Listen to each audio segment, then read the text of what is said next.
चलिए ध्यान दीजिए, हम लोगों ने कल कितने न्यूमेरिकल कर लिए थे? 8। नमा देखिए, नमा न्यूमेरिकल है 20% K2CO3 भार अनुसार। विलयन की मोलरता ज्ञात कीजिए। मोलरता लिखा है, मोलरता कर लीजिए,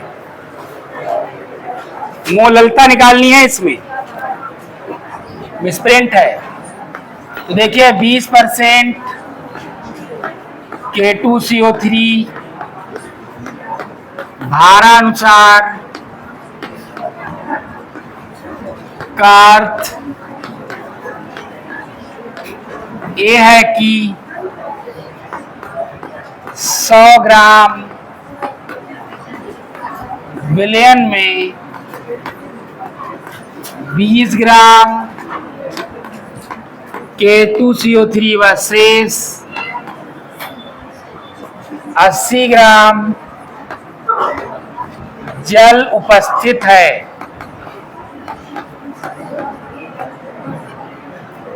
अतः W बराबर कितना है?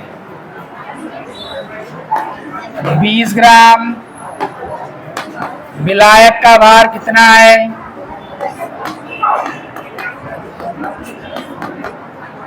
80 ग्राम बराबर 0.08 किलोग्राम। अतः हमें क्या निकालना है? मोललता बराबर क्या हो जाएगा? क्यों, तुम कुटने आए हो क्या? कई लड़के तो कसम खा के आएगी आज हम कुटेंगे। मोललता बराबर क्या हो जाएगा? K2CO3 का भार बटे अणुभार बटे विलायक का भार काहे में? किलोग्राम में। तो K2CO3 का भार कितना है? 20 ग्राम बटे अणुभार निकाल लो K2CO3 का। K2CO3 का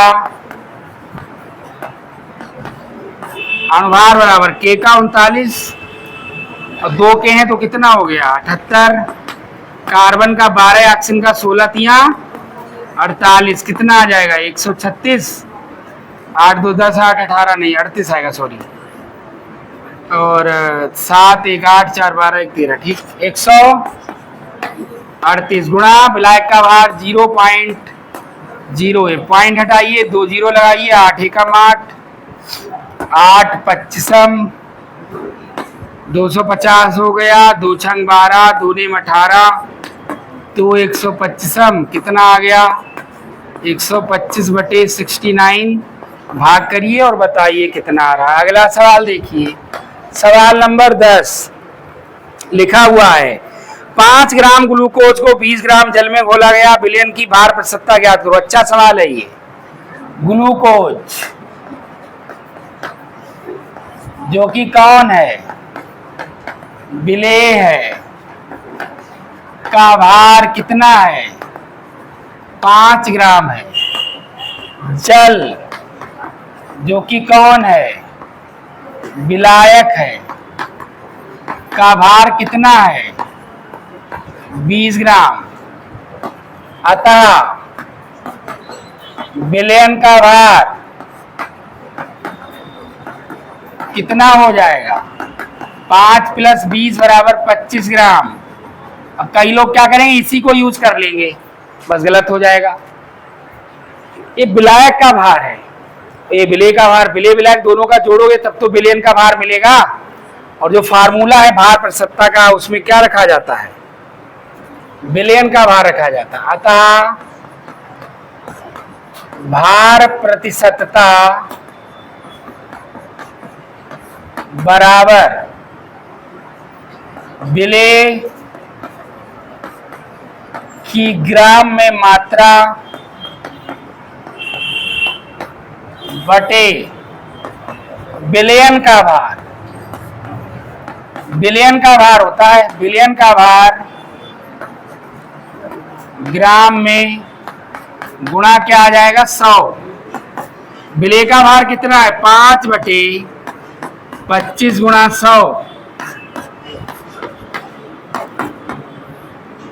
20% हो गया आंसर है। इसका आ गया कितना, इसका कर लिया कितना आया है?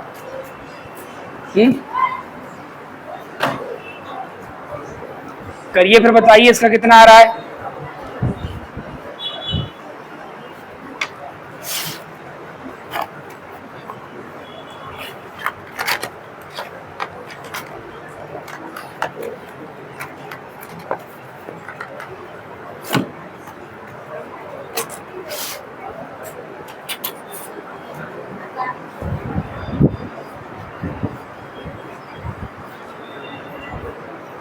कम से कम क्या आंसर है इसका 1.81 मोल प्रति किलोग्राम। मोललता है ना, ये आंसर हो गया। चलिए अगला सवाल देखा जाए।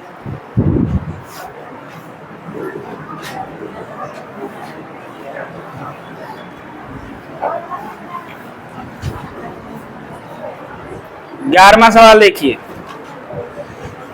11वां दिया है 46 ग्राम एथिल अल्कोहल तथा 36 ग्राम जल के विलयन में एथिल अल्कोहल तथा जल का मोल प्रभाव ज्ञात करो। तो देखो C2H5OH 11वां सवाल है, का भार कितना दिया है 46 ग्राम। H2O का भार कितना दिया है 36 ग्राम। तो दोनों के भार दिए, दोनों का मोल प्रभाव पूछ रहा है। मोल प्रभाव तब निकलेगा जब हमें मोल पता होगा। क्या पता होगा? तो हम मोल निकाल लेते हैं। अतः C2H5OH के मोल स्मॉल n बराबर भार बटे अनुभार। भार कितना है 46, अनुभार निकाल लो। कार्बन का 12 होता है, 12 दूनी 24 प्लस 5 1 6 प्लस 16 बराबर क्या आ जाएगा 46 बटे 46 बराबर 1। H2O के मोल कैपिटल N बराबर भार बटे अनुभार। भार कितना है 36, अनुभार कितना है 18। ऑक्सीजन का 16 और इसका 2, 16 तो 18, 18 दूनी 36। अतः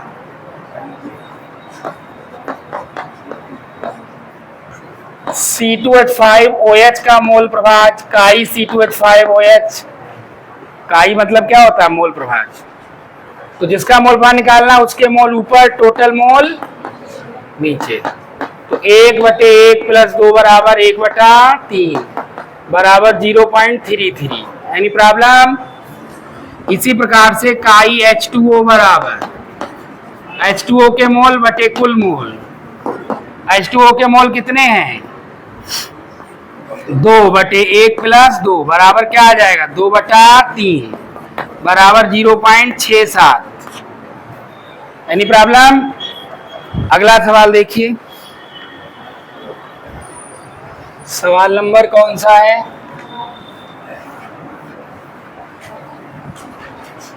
सवाल नंबर 12 देखा जाए। 12 भी ऐसा ही है। सवाल नंबर 12 देखिए। एसीटोन और जल दिया हुआ है ना। 90 ग्राम जल में एसीटोन कितना है 5.8 ग्राम। H2O का भार बराबर कितना है 90 ग्राम। एसीटोन यानी CH3COCH3 का भार कितना है 5.8 ग्राम। तो दोनों के मोल निकाल लो। CH3COCH3 अतः के मोल स्मॉल n मान लो, बराबर क्या आएगा, भार बटे अणुभार, बराबर भार कितना है, भार है 5.8 बटे अणुभार। कार्बन का कितना होता है, 12, 3 कार्बन है, 12×36 प्लस हाइड्रोजन 6 है तो प्लस 6, ऑक्सीजन कितना है 1 तो 16, कितना आ गया 5.8 बटे 58 तो बराबर क्या आ जाएगा 0.1। ओके, इसी प्रकार से H2O के मोल निकाल लीजिए। H2O के मोल कैपिटल N बराबर क्या आएगा, भार बटे अणुभार, भार कितना है 90 बटे अणुभार कितना होता है 18, तो 18 पंजे 90। Any problem? ऑक्सीजन का 16 और हाइड्रोजन का 1, 2 हाइड्रोजन का 2, 16 2 कितना हो गया 18। अतः काई CH3COCH3 अर्थात एसीटोन का मोल प्रभाव, तो एसीटोन के मोल बटे कुल मोल बराबर है, एसीटोन के मोल कितने हैं 0.1 बटे कुल मोल, 0.1 प्लस 5 बराबर 0.1 बटे 5.1, पॉइंट से पॉइंट हटा दीजिए तो 1 बटे क्या आ जाएगा 51। ओके, इसी प्रकार से काई H2O बराबर H2O के मोल बटे कुल मोल, H2O के मोल कितने हैं 5 बटे कुल मोल कितने हैं 0.1 प्लस 5 बराबर 5 बटे 5.1, पॉइंट हटाओ 0 लगाओ बराबर क्या आ जाएगा 50 बटे 51। आंसर 1 बटे 51, 50 बटे 51 को जोड़ोगे तो आपको क्या मिलेगा 1। क्यों मिलेगा, क्योंकि विलेय और विलायक के मोल प्रभाज का योग हमेशा 1 ही आएगा, क्योंकि पूरे विलयन का मोल प्रभाज हमेशा कितना होता है 1 होता है। ओके, नोट कर लीजिए।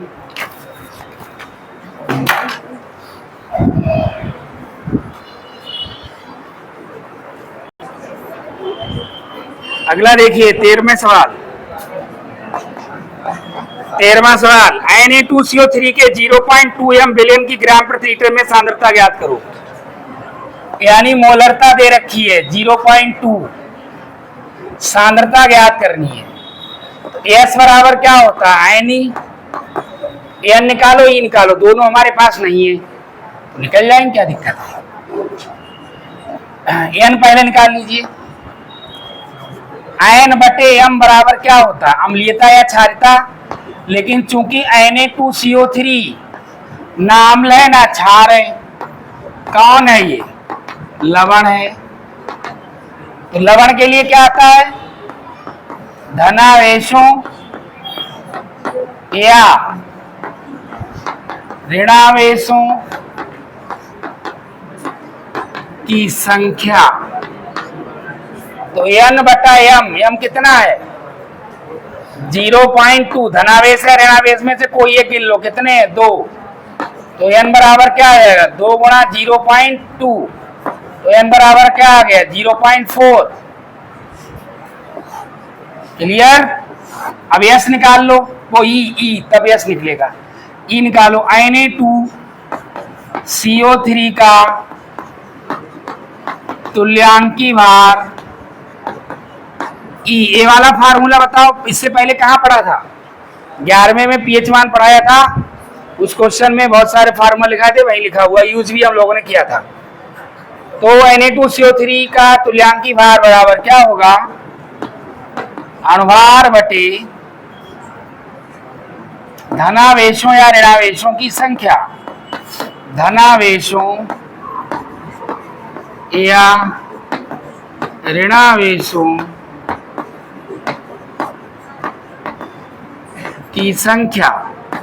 तो E बराबर अणुभार Na का 23 दूनी 46 प्लस 12 प्लस 16 3 48 बटे धनावेशों या ऋणावेशों की संख्या कितनी है 2, तो बराबर कितना आएगा 106 जोड़ने पर 6 2 8 8 16 4 1 5 4 9 1 10 तो बटे 2, तो E बराबर कितना आ गया 53 आ गया।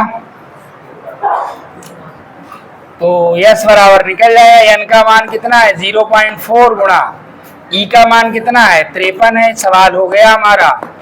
4 तिया 12, 4 पंजे 20 और 1 21, तो 21.2 ग्राम प्रति लीटर।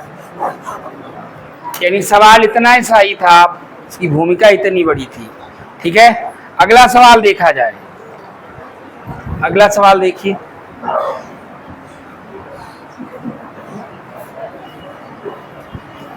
कहीं पर कोई बात क्लियर ना हो तो तुरंत पूछिए।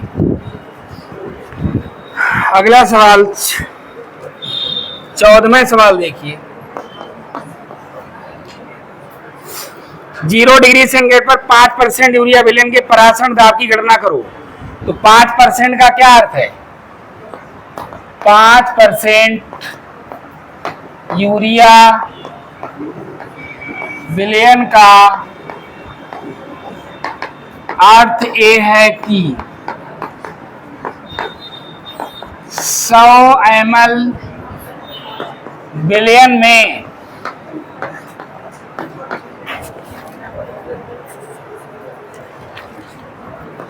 5 ग्राम यूरिया घुला है।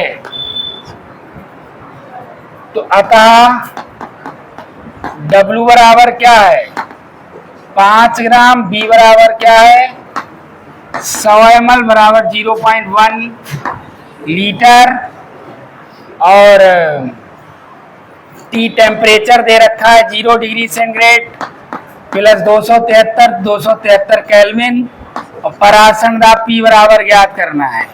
तो PV बराबर क्या होता है W बटे MST, यही तो होता है।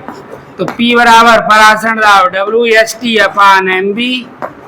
तो P बराबर W कितना है 5 बटे 5 गुना ये कितना दे रखा है 0.0821, याद भी कर लीजिए, जरूरी नहीं दिया हो।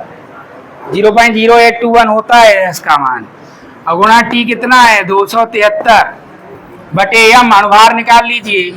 यूरिया दिया है ना, यूरिया का फार्मूला बोलो। हाँ, NH2CO NH2 का अनुभार बराबर क्या होगा नाइट्रोजन का 14, 14 दूनी कितना हो गया 28 प्लस 4 प्लस 12 प्लस 16 बराबर क्या आएगा 60 आएगा। ठीक है, तो 60 गुणा V कितना है 0.1, तो यहाँ पर 3 जीरो लगा लीजिए, पॉइंट से पॉइंट उड़ा दीजिए।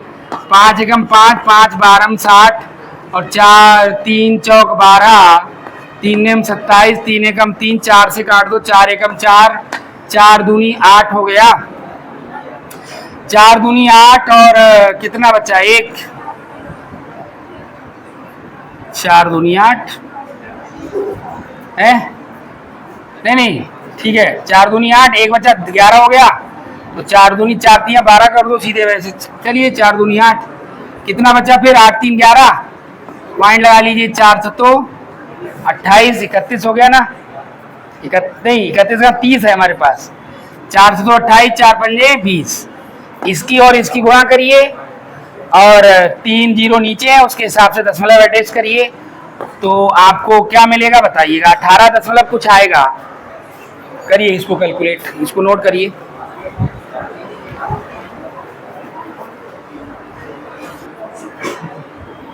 इसका क्या आंसर आया 18.6775, यही है।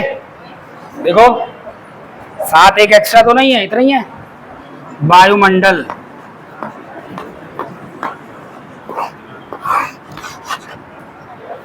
अगला देखिए 15वां सवाल, एकदम बहुत इजी है, एकदम सिंपल।